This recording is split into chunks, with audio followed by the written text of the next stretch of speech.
I'm Ellen Whitaker and welcome you on behalf of the Lee Historical Society to tonight's talk. We're pleased to present Mary Philpott, President Emerita of the Lee Library Association Board of Directors, who is here to tell us about the many wonderful items in the Lee Library archives. Dr. Philpott spent her entire career working in research, teaching, and in various administrative roles in colleges and universities. Volunteering her time and giving her talent to our library has been a lifetime dedication for her from the day she first set foot in it. She will tell us more about this tonight. It's been more than simply volunteering for her. Mary spearheaded many important projects during her continuing tenure here at the library, including a major project to digitize and then duplicate the entire photo collection for the world to access. These are only two of the many projects she has helped complete. We invite you to stay after her presentation to meet with her and enjoy some refreshments. Mary, I turn it over to you. Thank you very much. Thank you. Thank you, Ellen, and thank you, everybody, for coming. I'm very pleased to be able to talk about this collection. This is a wonderful collection that the Lee Library has, and this collection was created not only by librarians, but it was created by generations of townspeople. And it's just full of treasures, and it's a wonderful thing, and I'm so pleased to be able to show it to you. And one of the things about this collection is that the people that had donated items were very concerned about making sure that they were preserved for future generations. And so that's been a very important part of our work. And this archive is a living archive, and it changes practically weekly. We add things to it, we edit things, and we make lots of new connections. So one of the things that comes out of these stories are many new other stories. And so I'm going to share one with you today. And since this is Everything Has a Story, I want to share with you the story about this centennial poster.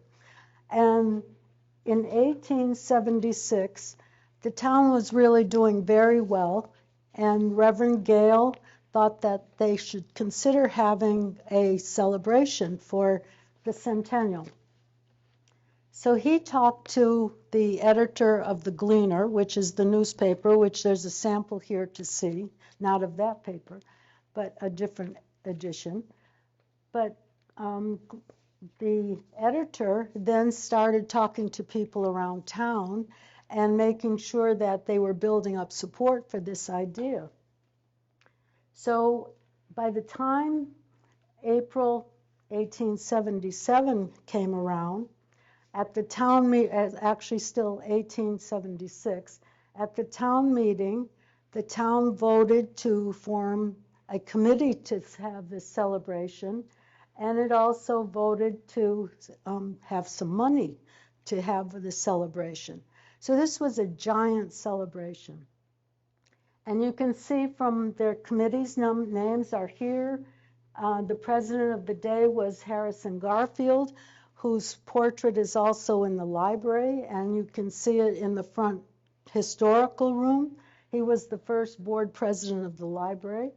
And the people that were on this committee and were people who were leaders in the town of various churches and mills and banks. So this was a very special time. And there were many addresses, again, also responses to addresses, and those were quite long, and this was a day full of activities. And then there was a dinner also. Tickets for this dinner were $1. And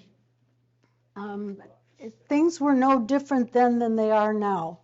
First of all, there was a problem with invitations. Some people got 2 invitations. Some people got no invitations.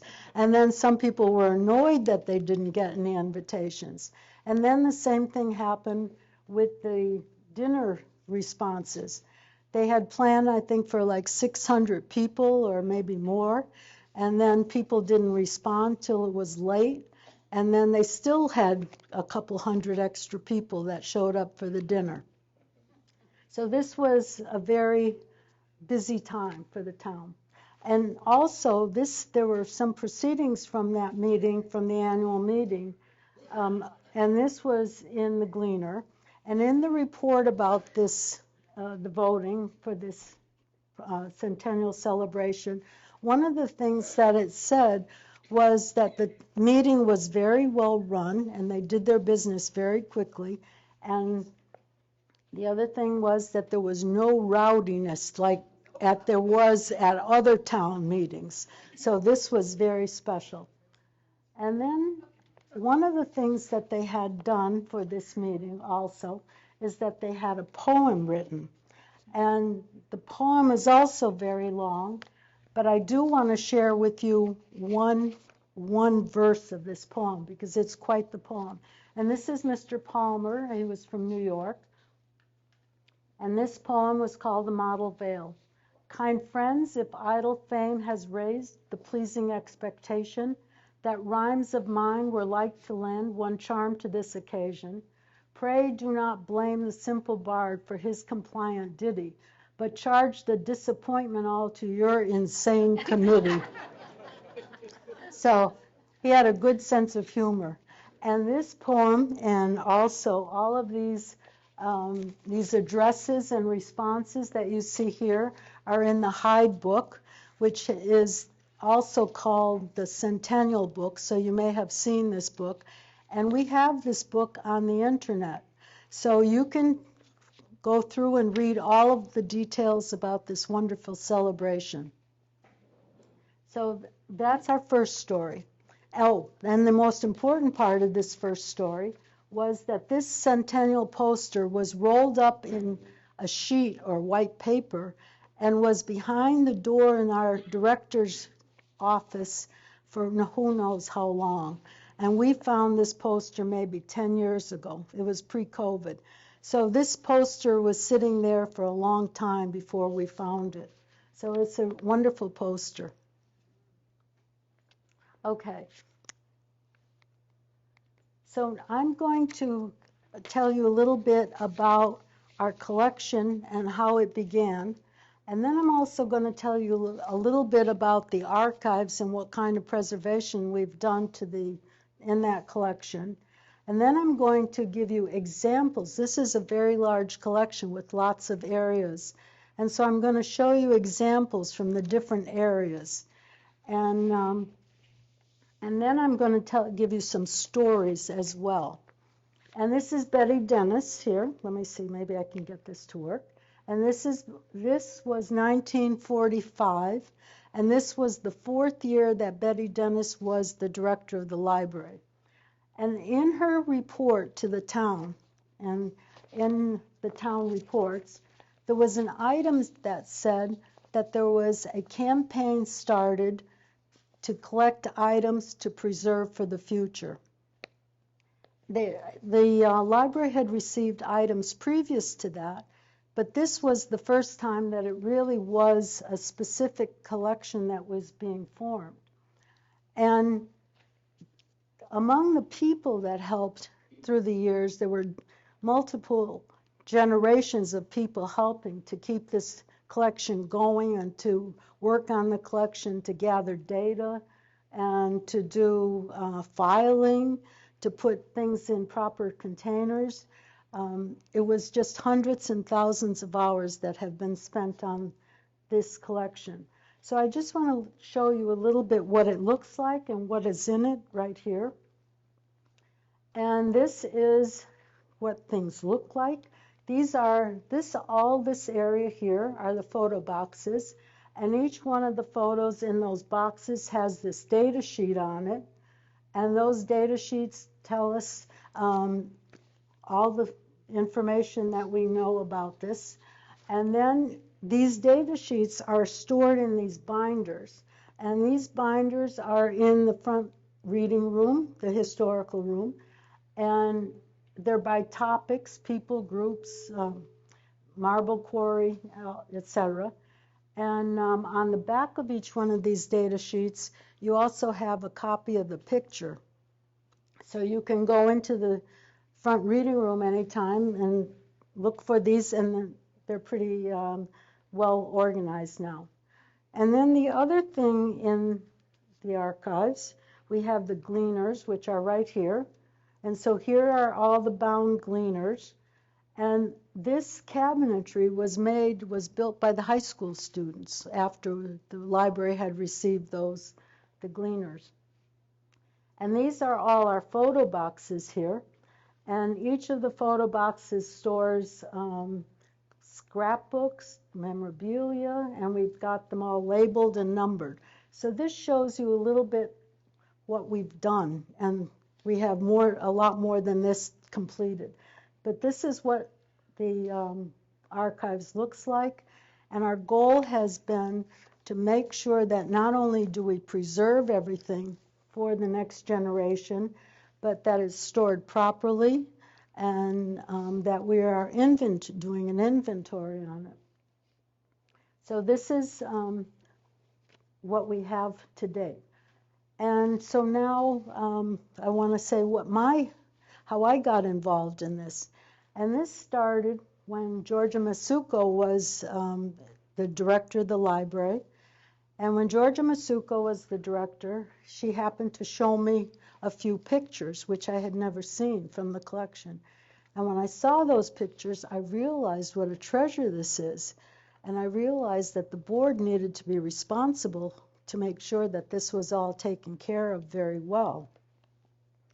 So our goal was to make sure that they were not only was this material handled well and taken care of, but we would also like to share this with the public and with the community. It's not much fun to have a wonderful collection and not share it with anybody. So we also wanted to make sure and start sharing it. At the same time that this was happening, digitizing started becoming more accessible and more popular, and not as it still was very costly, but not as costly as it had been. And so I did a lot of research and went to meetings and tried to find out as much as I could about how to get these pictures digitized so we could share them. And it was by accident that at a meeting in January of the legislative breakfast for the library that I suddenly heard at the end of that meeting that the Boston Public Library had just received a federal grant to digitize collections. So as soon as I got out, I ran home. I called Boston to see if our collection would qualify, and sure enough it did. They didn't want just a few pictures, they wanted a collection.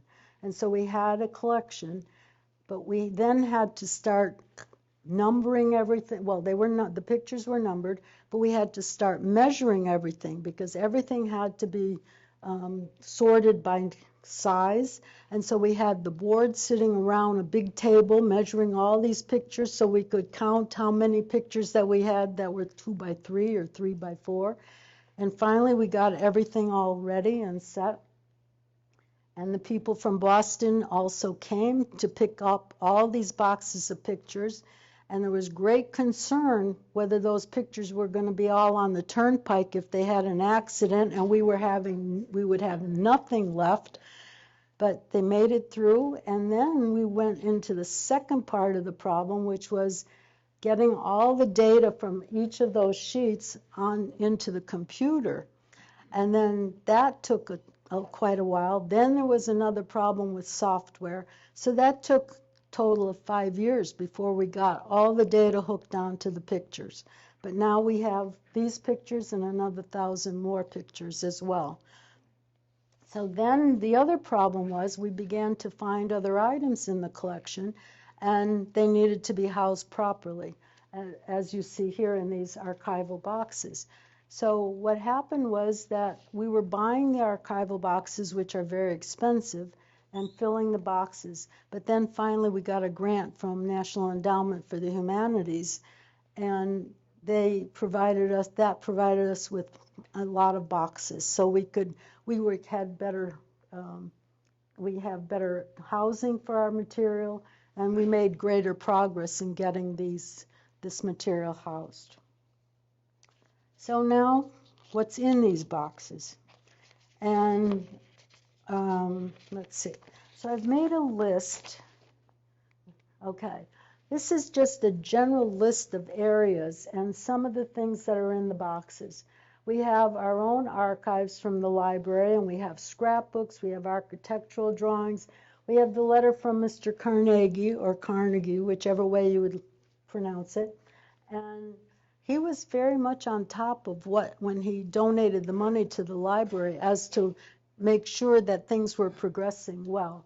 And we also have memorabilia, we have minutes of board meetings, and then we have the town annual reports from the 1800s on.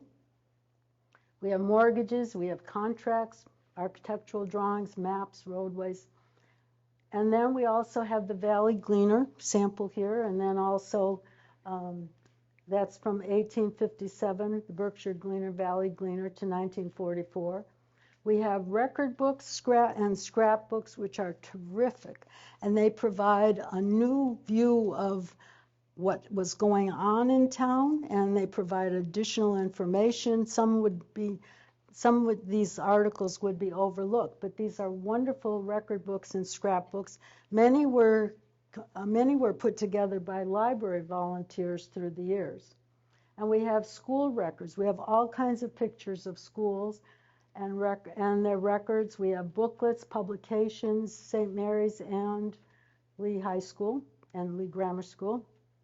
And the yearbooks also, and we have yearbooks that are available. Our extra ones are in the front room also. And then we have Berkshire business directories, which are a wonderful source of information and provide lots of detail about where people lived, who worked, and what their jobs were, and organizations as well. And then we have religious organizations from the 1790s to the present, and the greatest amount of information comes during the 1800s. We have some collections of church materials, and that you could write the story right from the first nail that went in to build the church, how much they paid for the wood and everything else. And it's just an incredible document. It can provide a documentary of the church.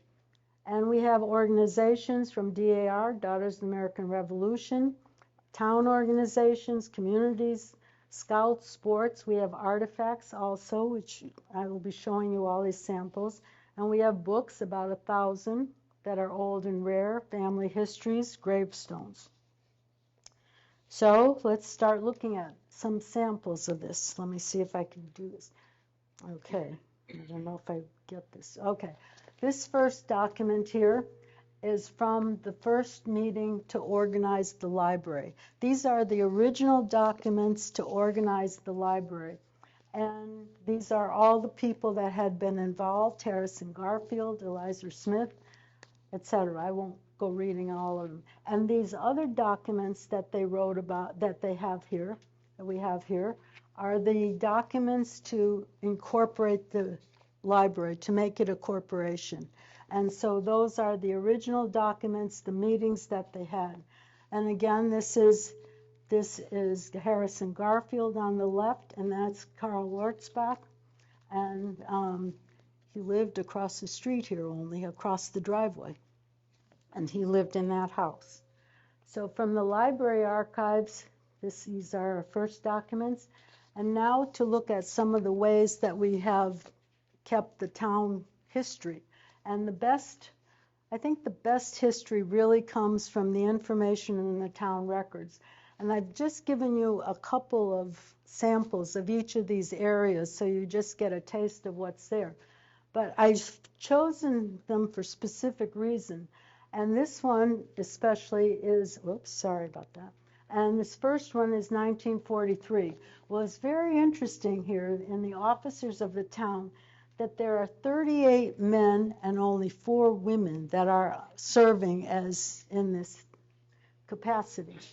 And the other thing that's very interesting is that Elizabeth Powers is also Betty Hodgkins, who probably most of you know, and this was her best friend till they both died, and that's Virginia, who's known as Nani, and they were both in their 20s when they started as town accountants.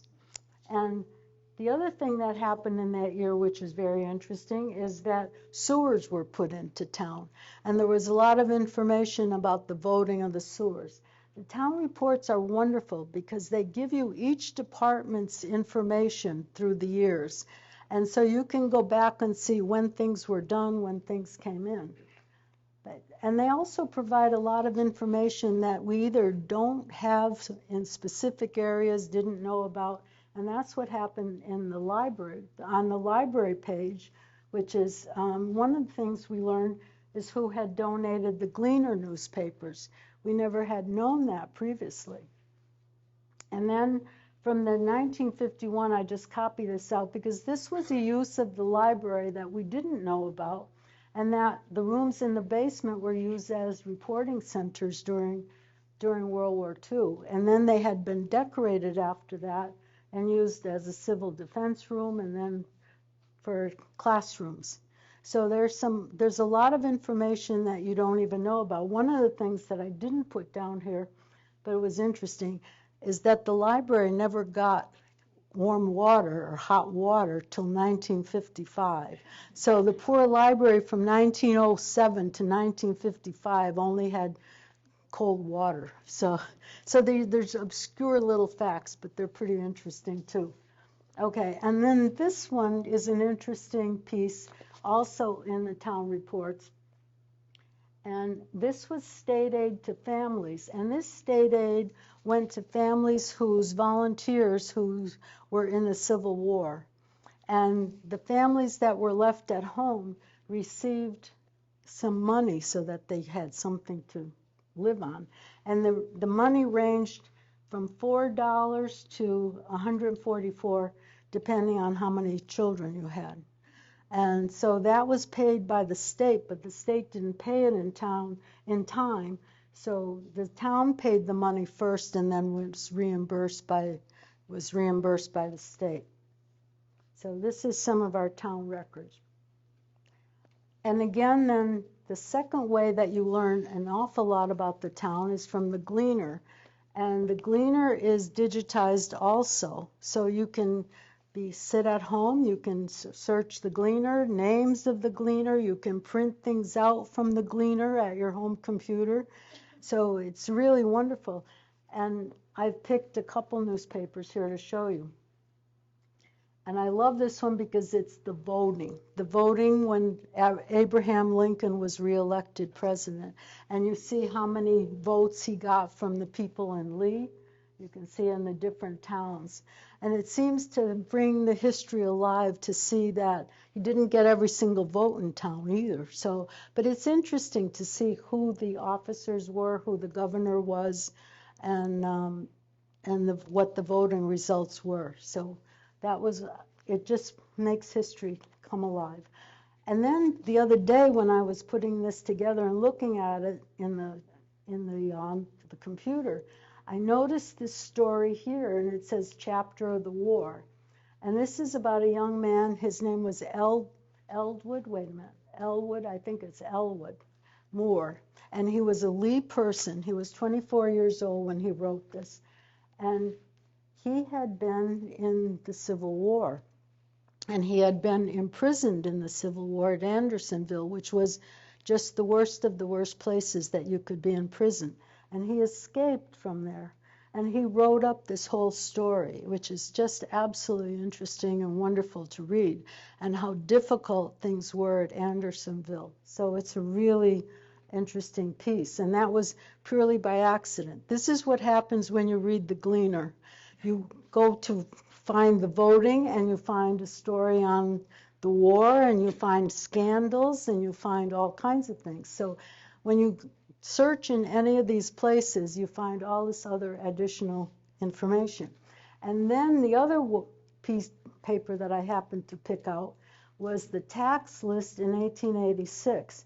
And the taxes in 1885 are also listed because the taxes had jumped so high, there was lots of controversy and dissent about these taxes. And if you look at one person here, I'll see if I can find it here now. I think it comes down, well, it comes down right here. It's a little dark, but I'll just tell you. This person's name was A.B. Clark, and he was a legislator, and he lived in the house next door to ours, which is Susan Sparks's house. And his tax went from the 40s to the 60s in that 1 year. So this is an interesting list because when you start working on the archives, you start learning who everybody is. It feels like they're all my relatives. And so I probably know more about these people than I do relatives. But this is the Gleaner is really a wonderful asset to have for searching for any information. And this is the first book that I found. This is the first record book. So this is also the record books and scrapbooks that we have.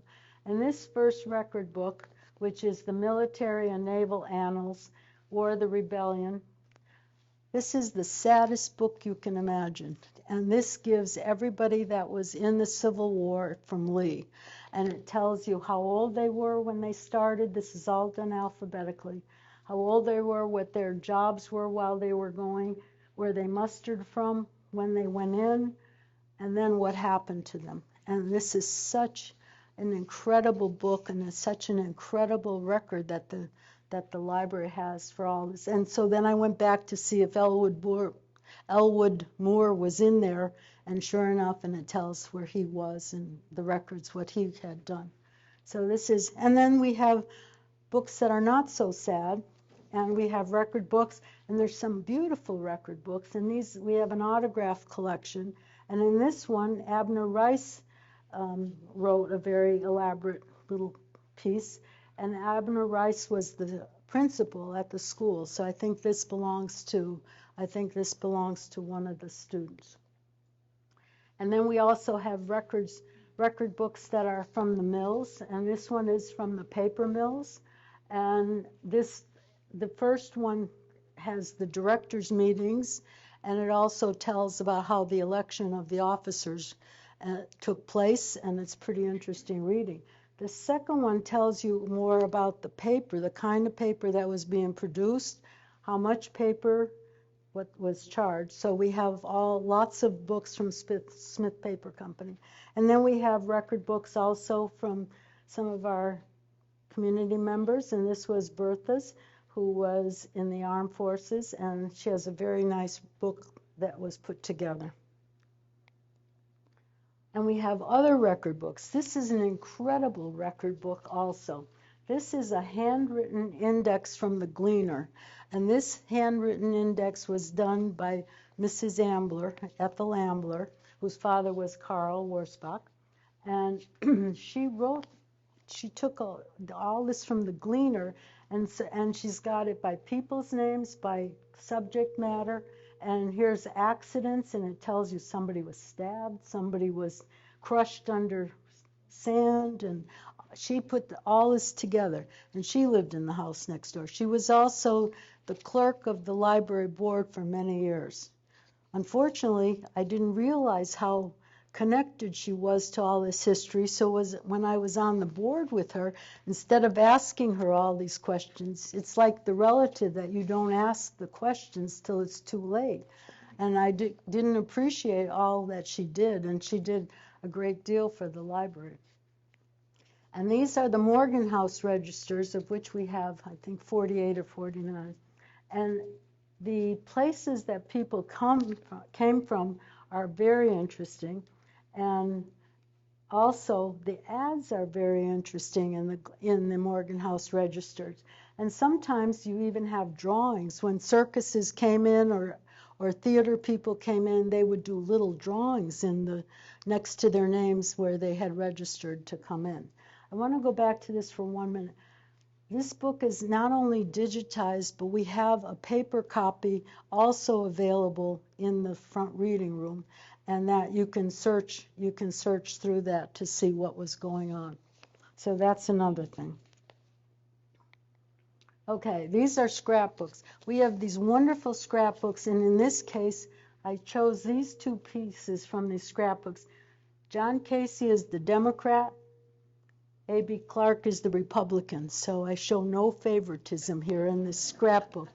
And both of these people were elected to the legislature, and John Casey was very surprised that he was elected. He's got an article about how surprised he was and what a good person he was. And A.B. Clark, who lived on Franklin Street, kept his own scrapbooks, I think, or somebody for him. They are wonderful. He's got everything from the time he was elected, all the topics that they were voting on, debating on, and promoting.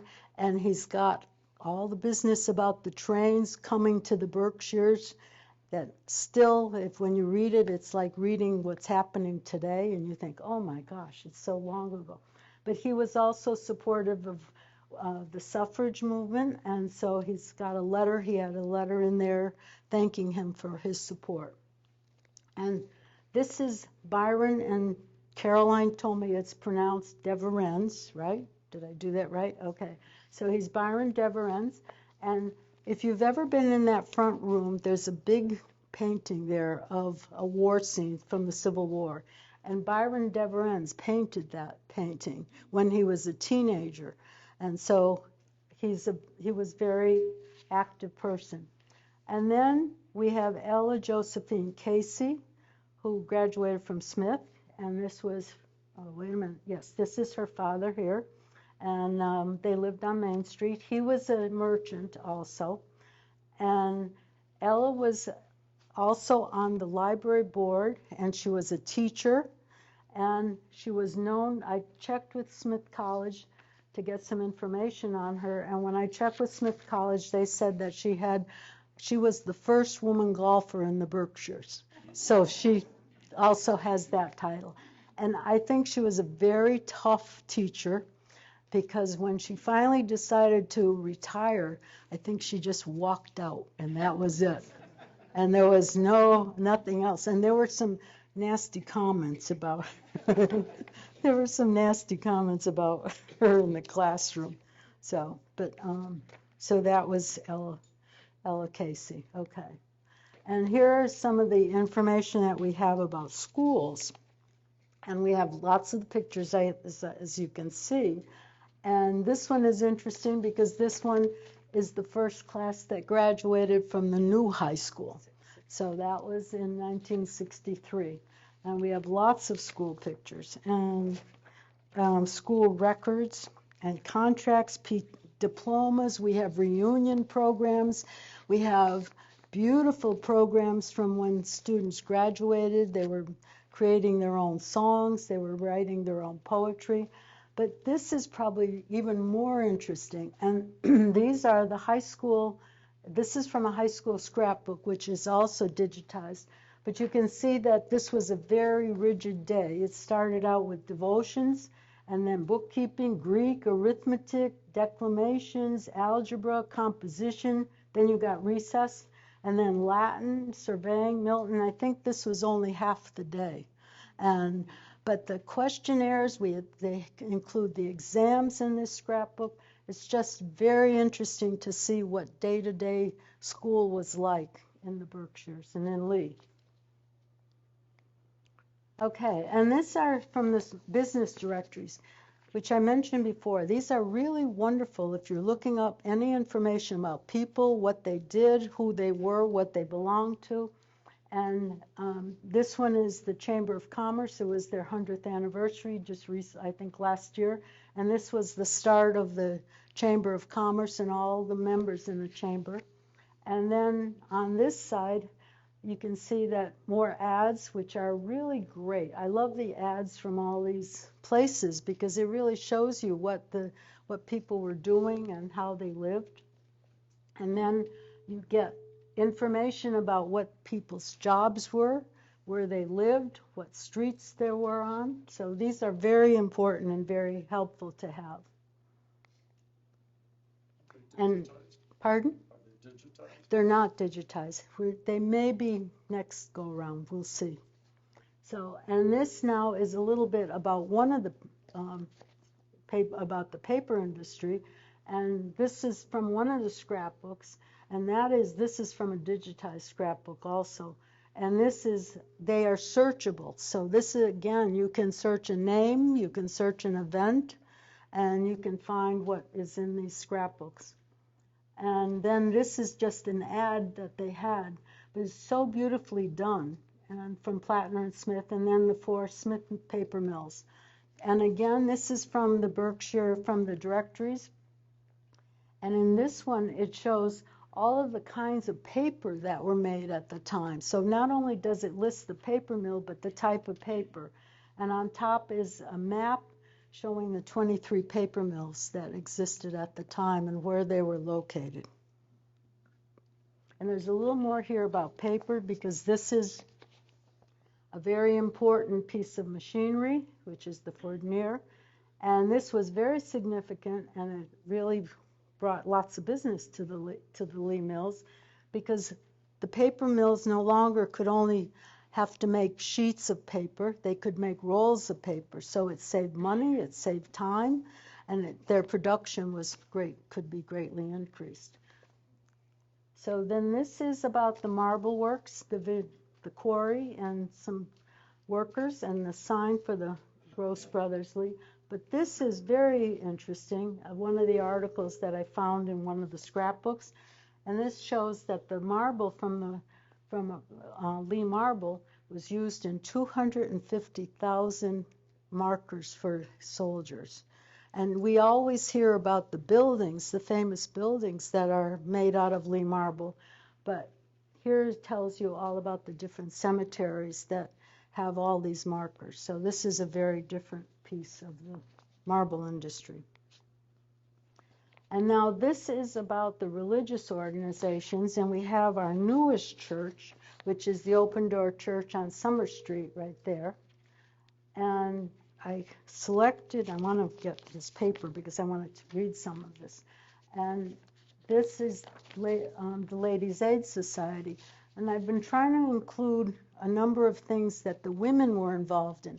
The women were involved in lots of things. They didn't get the publicity that the men did in the newspapers and all, but they were very active and they were very important in what they were doing. And the Ladies' Aid Society was helping people out, and they listed in their books who they helped, what they did.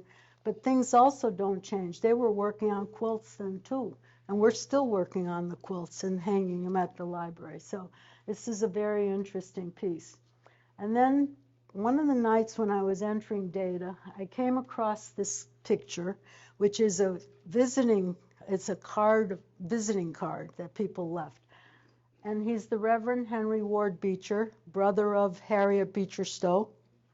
And this man was a very controversial Congregationalist minister.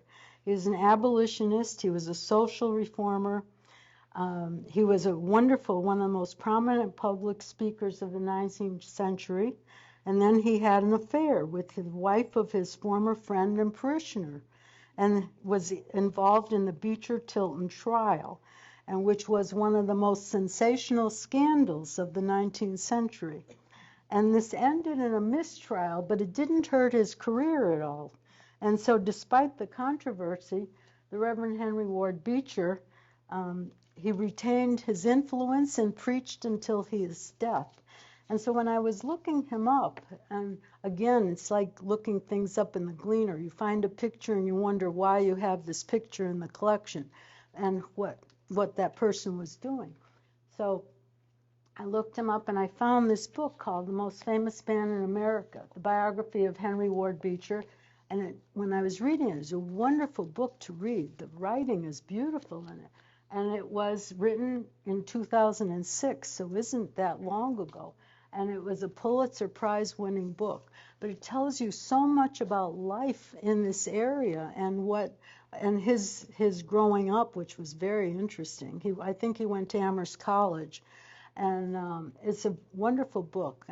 I've become very enamored with the historians at Yale University. She's a faculty member at Yale, or was at the time when I looked it up, and they write some great history books. So that's one of the religious pages. Now this is also, we have the Constitution and the bylaws from the Society of Christian Endeavor and all in their book. And this was one of the biggest events around here. And this was the Methodist Episcopal Church and Society of Lee. And this was their semi-centennial.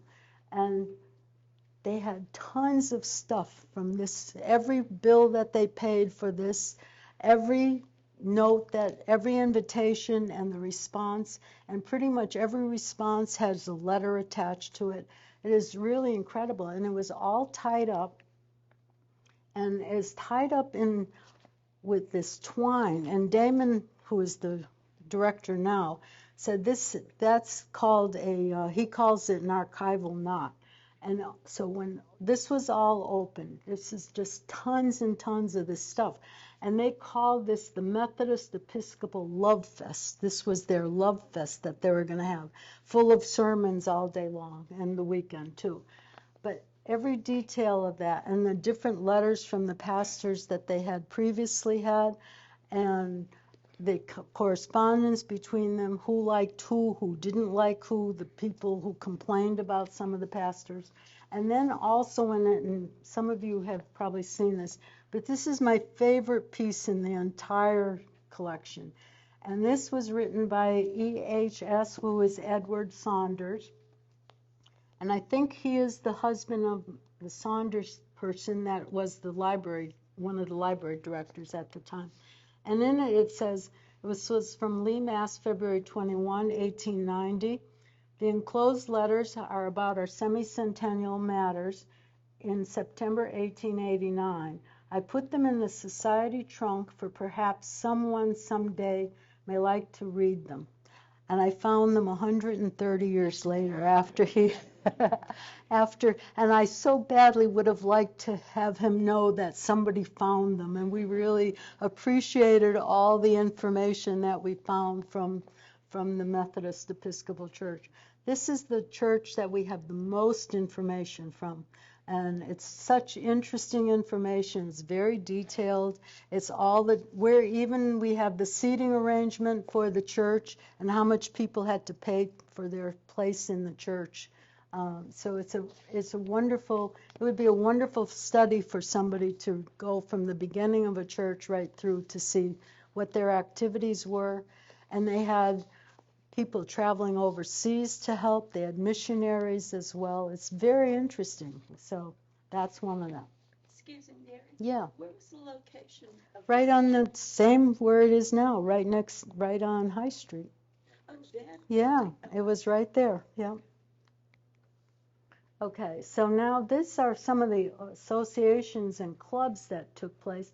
And we have from the beginning of the Daughters of the American Revolution, how they started, their membership, their all kinds of record books from there. We have boxes and boxes of information from them.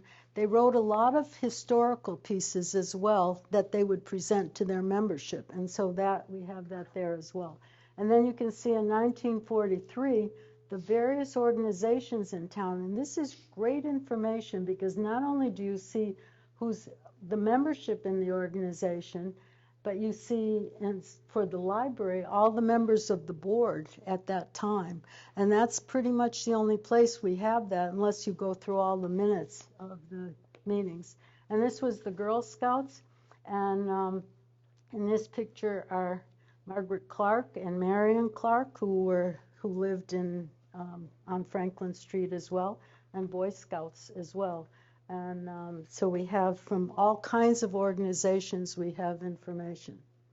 And sports, I'm not going to spend much time on sports because we know Lee loves sports. So, and we have lots of sports pieces from this football game that was on the lawn of the library an alumni game, and then the Lady Wildcats for all their celebrations, and the various other groups that were at Coach Consolati's team.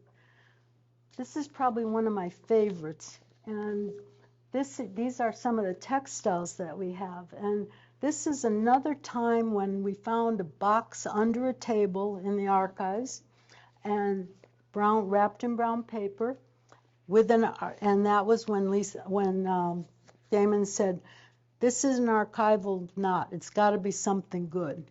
And when we opened the box up, the first layer looked like an ascot or handkerchief with George Westinghouse's initials in them. Then there was a piece of fabric that was used in their living room, kind of like a valance. And then there was this gown. And this gown has 3 pieces to it, this jacket and a skirt with a long train. It is fabulous. The beading is fabulous. The workmanship in it is just beautiful. The lining is silk and it's crinkly. It's getting a little crinkly, but it still survives. And this also was in that box, or in the one box with it. And it is a knitted shawl.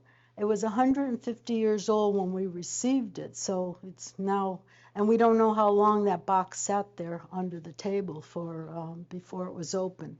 So that's one of the things that we found in that box. So this is just an incredibly beautiful gown.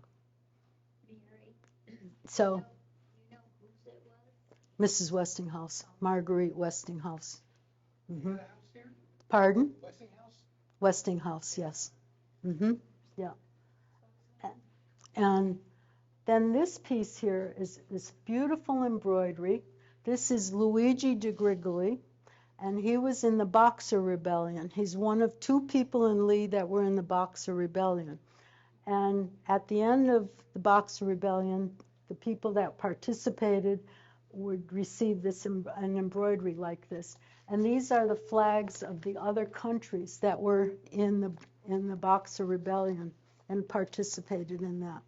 And when I first found this is a frame piece, and I was looking up information. It was I think it's about 8 years ago.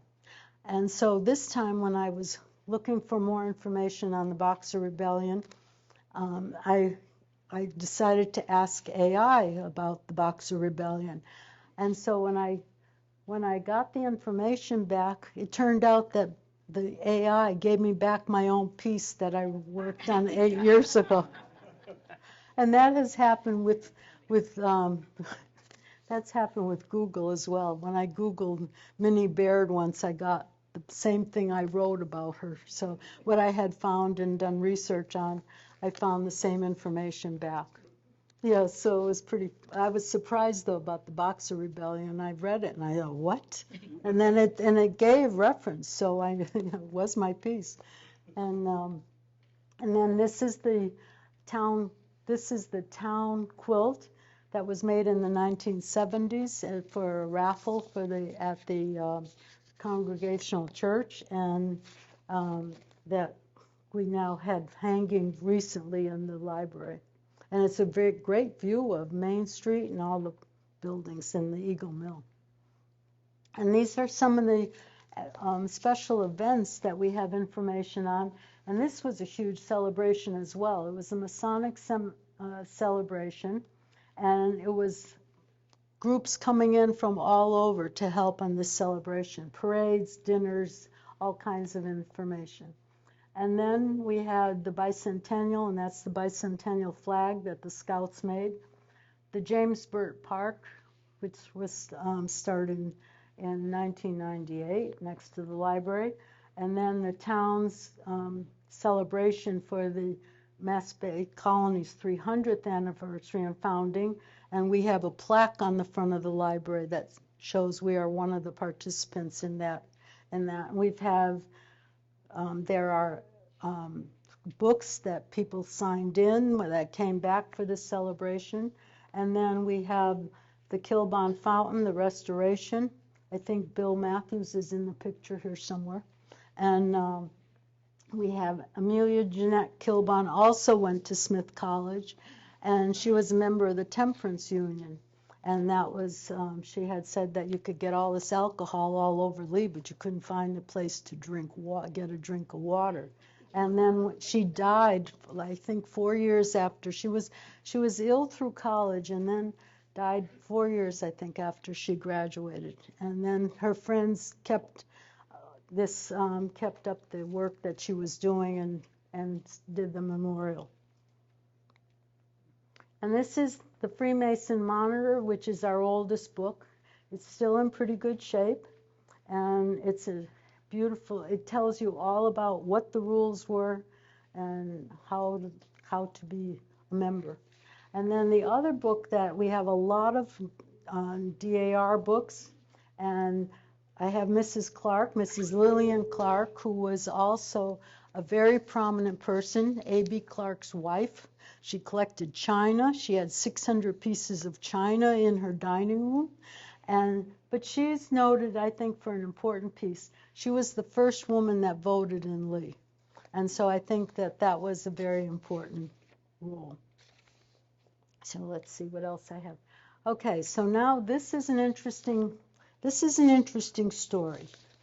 This article right here was in the Berkshire Eagle, November 9th, 22. And it said, it was one of those articles that it tells you what happened a long time ago. And in this article, it said that from the Eagle Archives, in November 9th, 1955, that there were photostatic copies completed of the Lee history by Dr. Wilcox, and they were put in a vault. They were history from the library. And then in June of the same year, it says, this was the Springfield Union, that Dr. Wilcox's book, which is supposed to be 300 pages, almost entirely written by hand, was found in the Library of Representative Sturgis, and then it was made copies of and put in the vault. Now here is the actual book that was found in the vault, that was put in 1955 and voted to make copies by the library board. It is not the Wilcox history. It is the Gale history with some notes that Wilcox had written along with that, correcting some of the errors. And along with that book was this book, which is the Holland history, that came from Franklin Sturgis's library and was given to the library. And this book was made copies of, and that's in the minutes from the library and in the town report. Well, Donna Toomey went to find the book in 2022, 2024, 2 years ago. And these are the labels. There were the labels that were on the books, and neither one of those is the Wilcox book. And they are the Holland book and the Gale book. But it looks like the Springfield Union, it was supposed to be Wilcox's notes.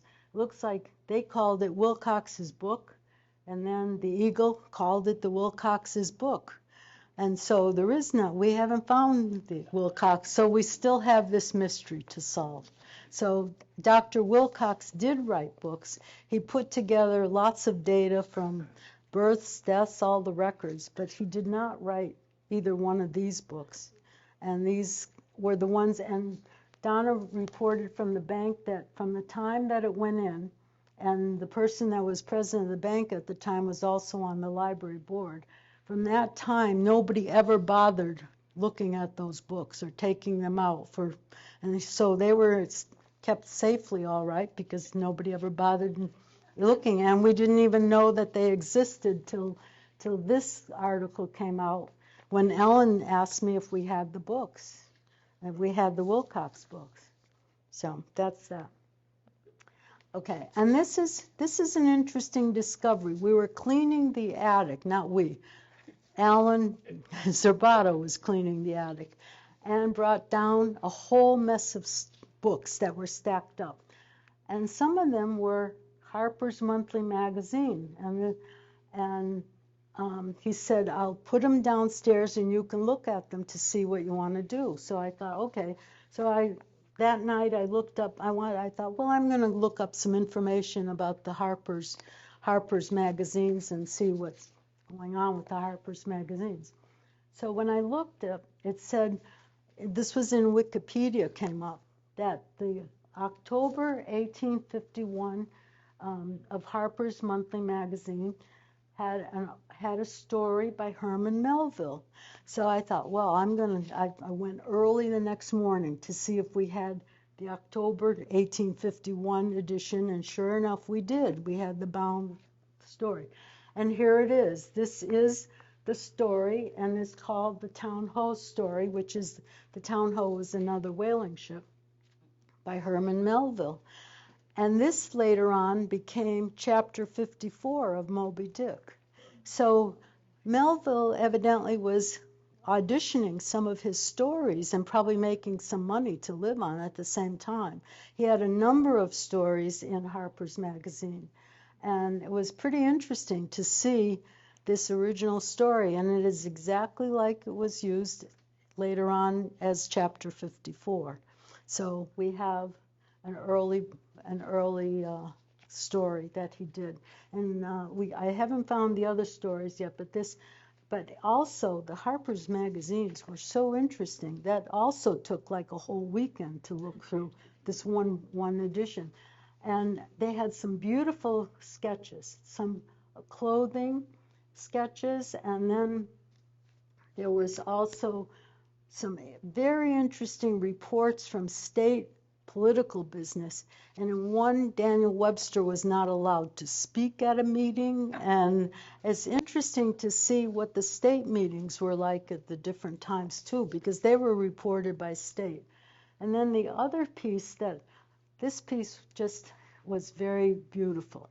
And this was Christmas Eve, and this is during the Civil War, not the same magazine, but same Harper's, but not the same date.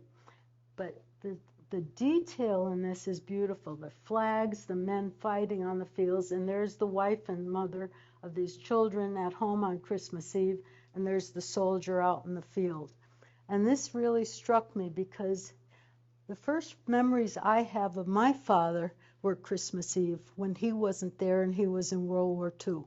And so I could understand how sad this piece was, but it is just beautifully done as well. Okay, and this is even a very interesting story. I have to find my piece of paper. Okay. All right. This here is a piece of wallpaper. It's beautiful Asian-looking wallpaper. And on that wallpaper, it's this exact size. This is the size of that piece of wallpaper, and it was folded in fours. And on the other side of this wallpaper was this newspaper printed, the Daily Citizen from Vicksburg, Mississippi. This is the whole sheet of this paper. And this paper was printed on July 2nd, 1863. And 2 days later, Vicksburg surrendered. It was the surrender of Vicksburg. And on this paper, it talks about where Grant ate the night before the surrender, what the soldiers were doing, what was going on, and that this was going to be the last paper that was printed on wallpaper. They had no paper, so they were using wallpaper scraps to print the newspaper. And so we found this in our archives. And then, so I just did the last piece here that he talked about Grant, and this is the first part of it. But there are all these little pieces of information. And then on July 4th, 1863, in Lee, Mass., printed by the Gleaner, it tells you about Vicksburg surrender. So we have the connection from 2 days beforehand from the Vicksburg newspaper telling us about the surrender coming, and then 2 days later from Lee, the special newspaper saying that Vicksburg has surrendered. So that is really quite the historical piece to have. And now every few years, you always hear the rumor that there's going to be a pool at the library. Some years the pool was going to be on the second floor of the library. And it would have been a very different library had we had this pool in it. But here it is, and this is Colonel Wild, and he proposed this pool for the library. And this is this sketch and the rendition where this pool was going to be built. And the library was going to have two wings. One was going to be this very long wing with the pool, and the other was going to be for books. And then there was even an article in one of the scrapbooks that said there was no tax burden from this extra pool in this building. So that's one of our curiosities in the collection. We have other curiosities too. We have a brick from an altar in Mexico. And even though our policy is to only have things that pertain to Lee, it's much too interesting to get rid of. So maybe someday we'll find the connection to Lee. So now how do we share our collection? We have visits in the gallery, and we have monthly exhibits near the stacks. And now those monthly exhibits are also extended to NBT Bank. They have asked us to put some exhibits in the bank. So they said they were sick of looking at the cups, and so now they have the exhibits from the archives. And we usually put a newspaper or an article in the monthly newsletter. And we have digitized newspapers, we have digitized books and photos and scrapbooks, record books. 26 scrapbooks are digitized. And in the front reading room, binders, yearbooks, etc. And we have from CTSB, we have our programs that are on there. And I brought cards so you can take them here to find what channel they're on. But all these programs that are taped are also on YouTube. So if you can't find it, you'll find it on YouTube. And then if there's we also have for specific topics, we have now 260 file folders with different topics and information about different people. And the easiest way to get to all of this is just to go to the library's website, leelibraryma.org, the historical section, and press on the link, and it will get you directly to that part. So that's what we have. So I hope, yes? Mary, if I walked into the front door of the library, yes, where would I go to find all this stuff? To the right. Right to the right. First room to the right on the front door. If you're going in from the parking lot, you go in you go in from the back, from all the way down. However, you can't go down into the archives because that is off limits except when we bring things up because of the agreement that was done. It's not handicapped accessible, so we cannot bring people down there. We can bring the things up. So if somebody wants to see something, we bring it up. Thank you. Okay. Any other questions? Comments? Yes. Are there any of Lester Clark's paintings? I'm sorry. Are there any of the Lester Clark's paintings in the Clark? In the one with oh yeah, Lester Clark stuff. Yeah. Yes, we have some Lester Clark paintings, and we have a lot of his photography. His whole collection of aerial photography is in there, but we have a number of Lester Clark's paintings also, including the Simmons girl, who was a scout at the time, and was one of the, I think it was, I don't know what year it was. Oh, I know. It was the year that the library opened the wing, and she was one of the people that helped people guide them in through to the reception. Yes. That was my daughter. It was your daughter. Okay. I don't, what was her first name? What's her first name? Kelly. Oh, Kelly. That's right. Okay. Sorry. Couldn't It remember. was our Girl Scout troop. Oh, okay. Great. Girl Scout. Girl Scout troop. Okay. Did Florence Consolati write her book, See All the People Yeah. from your country? She used a lot of pictures from it, from the library, and also information, I think, as well. Yes. So, and there's some samples from the archives that I brought up. There's a page of the Gleaner, so you can see what the exact page looks like. I brought some Confederate money up because the Confederate money was printed on Lee paper. And Lee paper mills sold paper to the Confederacy and for printing money. And there's a sample of paper of the money, and there's a letter that the money was sent to the libraries. I guess it's 1903 or 1913, one or the other. And that was sent to the libraries to keep for historical purposes.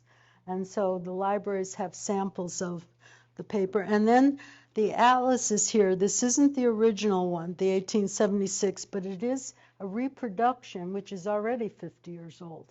So you can look through this atlas as well. So thank you very much for coming. Thank you. Thank you all. Thank you.